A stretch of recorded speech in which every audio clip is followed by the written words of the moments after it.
हरे कृष्ण। हमने देखा किस प्रकार से द्रौपदी का वस्त्रहरण करने का प्रयास किया गया।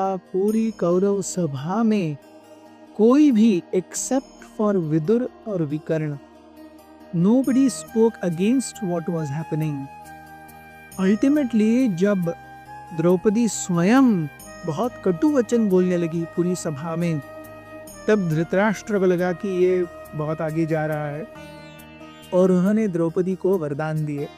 पहले वरदान में द्रौपदी ने अपने पति को कौरवों की गुलामी से मुक्त करवाया। दूसरे इसमें उनके बाकी चारों भाई और जितने जो सब कुछ उनसे छीन लिया गया था वो वापस मिला। और अल्टीमेटली धृतराष्ट्र ने सभी को बहुत ही सांत्वना करके हस्तिनापुर से वापस भेज दिया। सभी हस्तिनापुर की तरफ जा रहे थे और तब धृतराष्ट्र अपने महल में बहुत ही विचलित अवस्था में, क्योंकि इतना सब कुछ होके गया है, कभी ऐसा हुआ नहीं कुरु सभा में कि सारे मान्यवर बैठे हुए हों और स्त्री को निर्वस्त्र करने का प्रयास किया गया। मतलब इतना घटिया काम तो आज भी कोई नहीं करता। तो धृतराष्ट्र द्रौपदी के वचनों को सुन करके, पांडवों की व्यथा को जान करके, he was becoming even more and more conscious कि क्या होगा आगे, क्या होगा आगे। He knew कहीं ना कहीं तो इसके बहुत भारी विपरीत परिणाम आने वाले हैं। दुर्योधन ने अपने छोटे भाई विदुर को बुला भेजा और जब विदुर आए उन्होंने पूछा कि पांडव कैसे निकले हस्तिनापुर से। तो विदुर बताने लगे कि जब निकल रहे थे पांडव, तब युधिष्ठिर ने अपना जो मुख है वह कपड़े से ढक लिया था। भीम जो है अपनी भुजाओं को ऐसे फ्लेक्स करते हुए, यस, जैसे किसी से युद्ध करने के लिए तड़प रहे हों, ऐसे वो बाहर निकले। अर्जुन अपने दोनों हाथों से बालू और रेती को लेकर के जमीन पर फेंक रहे थे। सहदेव ने अपना मुंह पूरा कीचड़ से गंदा कर दिया और नकुल ने अपने आप को हाथों से ढक लिया। इनके पीछे द्रौपदी पूरी तरह एक वस्त्र में ही, क्योंकि वो उस समय रजस्वला थी, केश बिखरे हुए थे, ऐसे अपने आंसू टपकाते हुए हस्तिनापुर से बाहर निकली।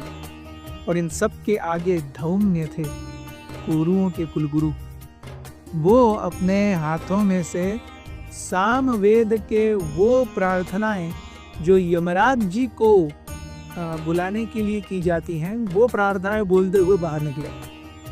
ये जब सुना धृतराष्ट्र ने तो वो और हिल गए।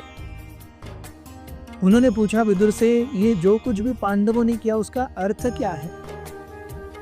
तो उस समय विदुर बताने लगे कि युधिष्ठिर महाराज ने आपके कहने के मुताबिक वो द्यूत की क्रीड़ा में भाग लिया।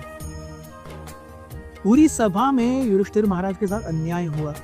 उस अन्याय के विपरीत युधिष्ठिर कुछ नहीं कर पाए थे, तो इसी के क्रोध की आंखों से वो निष्पाप हस्तिनापुर के प्रजा का निरीक्षण न करें, इसलिए उन्होंने अपना जो मुख है वो कपड़े से ढक लिया। भीम सोच रहे थे कि जितने जल्दी से जल्दी मैं इन सारे कौरवों को यम सदन भेजूंगा, उस समय में युद्ध करते हुए कैसे अपनी भुजाओं को फड़फड़ाऊंगा, वैसे वो अपनी भुजाओं को फड़फड़ा रहे थे। अर्जुन जो पूर्ण रूप से गांडीव के साथ युद्ध करने में कुशल हैं, वो अपने दोनों हाथों से रेती के कण बिखेरते जा रहे थे, सोच करके कि इतने अनगिनत कणों से मैं कौरवों की छाती उधेड़ूंगा कि वो स्वयं गिन नहीं पाएंगे कि कितने शरों से उनकी छाती विदीर्ण हुई है। नकुल जो कि बहुत ही सुंदर हैं, उन्होंने अपना चेहरा गंदगी से ढक लिया, क्योंकि वो किसी भी स्त्री को अपनी ओर अभी आकर्षित नहीं करना चाहते थे। सहदेव ने भी अपना मुंह जो है वो अपने दोनों पंजों से ढक लिया था। इसके पीछे द्रौपदी चल रही थी। द्रौपदी अपने केशों को खुला करके आंसुओं को टपकाते हुए जा रही थी। सोचते हुए कि आगे जा करके जब इन्हीं कौरवों की स्त्रियां विधवा होंगी तो वो भी ऐसे ही कपड़े पहनेंगी, ऐसे ही रोएंगी और ऐसे ही बिखरे बालों से हस्तिनापुर की सड़कों पर घूमेंगी। और सबसे आगे धौम्य जा रहे थे कि जब कौरवों का अंत होगा तभी यमराज जी को बुलाने के लिए जो मंत्र उच्चारण किए जाएंगे उनकी शुरुआत अभी से ही क्यों ना हो जाए। धृतराष्ट्र बहुत ज्यादा सहम गए। ये जान करके कि बहुत गड़बड़ होने वाली है, दोनों शांत थे अपने कक्ष में। तभी नारद मुनि आए। दोनों ने प्रणाम किया नारद मुनि को।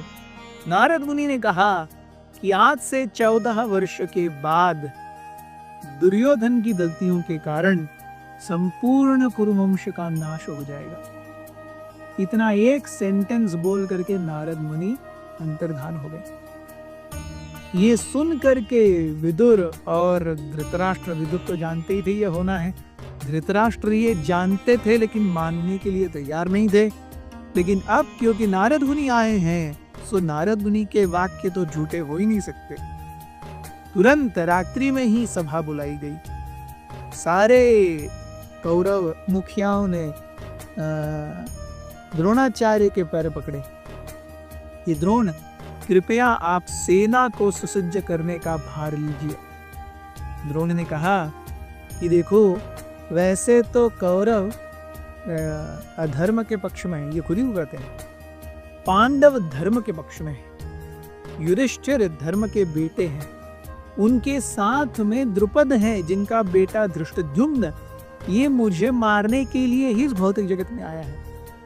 कौरवों ने जिस प्रकार से पांडवों और खास करके द्रौपदी के साथ व्यवहार किया, उनका संपूर्ण रूप से नष्ट होना तो निश्चित ही है। लेकिन क्योंकि आप मेरे पास आए हैं और मैं आपकी सेवा में कटिबद्ध हूं, अब मुझे लगता है मेरे भी दिन समाप्त होने को आए हैं।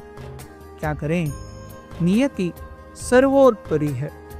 भगवान का निर्णय और भगवान की इच्छा ये काल बाह्य है। काल भी भगवान की इच्छा को रोकने के लिए कुछ नहीं कर सकता। बहुत बहुत धन्यवाद। प्रेम।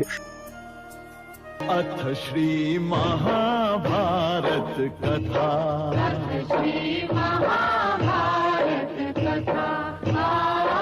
महाभारत कथा